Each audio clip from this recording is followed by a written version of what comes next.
Muitos analistas estão apostando no aumento do minério de ferro e como isso impactaria muito o valor das ações da Vale, né? Tem muita gente pedindo aqui para a gente falar de Vale.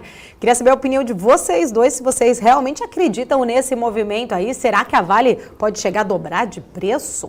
Pergunta de R$1 milhão, começando. Vou começar com o Marco Saravalli agora, viu, Celso? Senão ele foge da minha resposta. Aí ele deixa só você responder e ele muda o assunto. Então vamos jogar primeiro para ele e depois você responde. Sempre ele não ter saída, né? Pressão no Marco. É, ele foge toda vez, ele foge pela tangente. Vamos lá, Marco Saravalli. Essa pergunta aí, ela tá proibida nessa segunda. Segunda-feira é sempre um dia atípico, né? Uhum. Mas... Ah lá, ele fugindo. Mas o que a gente responde é o seguinte, pergunta bem direta, resposta sim. E a dúvida é só quando, né? Quando vai acontecer isso? Pode ser alguns meses, pode ser alguns anos, né? Mas com certeza, olhando para... Eu gosto de olhar de trás para frente, né? Então, por exemplo, a Vale tem capacidade em 2022, inclusive já tiveram alguns analistas que passaram aqui, em 2022, não estou falando nem em 2021, 2022, ou nos próximos anos, de distribuir cerca de 20% de dividend yield, né? Ou seja, 2021, 22, 23, vários anos, 20% de dividend yield. Tem alguma coisa errada nisso, né? Não dá para uma empresa desse tamanho, com uma expectativa, um fluxo de caixa tão forte, distribuir 20% de dividend yield. Ou não vai ser um EBITDA desse tamanho, ou o papel está muito barato, né? Então, essa leitura que a gente precisa ter olhando para longo prazo. Vamos olhar para outro indicador, olhar para Free Cash Flow Yield, né? Ou seja, a geração de caixa em relação ao valor de mercado.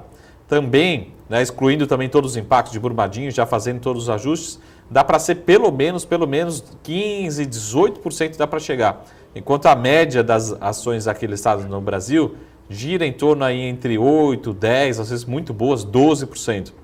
Mais um indicador que fala, pô, não é possível, né? Então tá muito barato.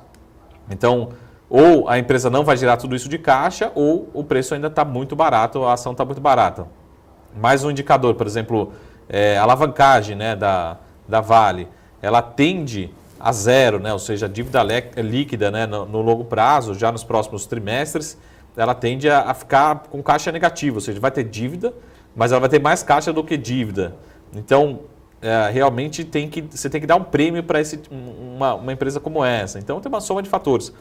E lembrando também que os analistas da média estão começando a revisar suas projeções com o minério de ferro que acabou de bater hoje, nessa madrugada, $160, né? Se tem algum analista ainda achando que vai ser 80, 90, $100, está muito para trás, né, com as projeções. Então a gente vai ter revisões para cima. Dobrar de tamanho, eu acho que é uma possibilidade, talvez não é um cenário base, teria que acreditar num minério de ferro se sustentando num patamar muito mais forte, que não deve acontecer, mas é um cenário possível, tá? A minha opinião é que talvez não seja tão provável assim, mas é um cenário possível da companhia dobrar, talvez em alguns poucos anos. Acho que é possível sim acontecer, mas depende de um cenário um pouco mais otimista.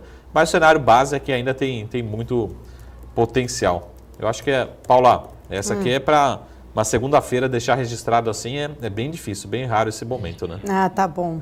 Pelo menos ele não fugiu, né? Agora vamos ao Celso, sua opinião, Celso, sobre isso.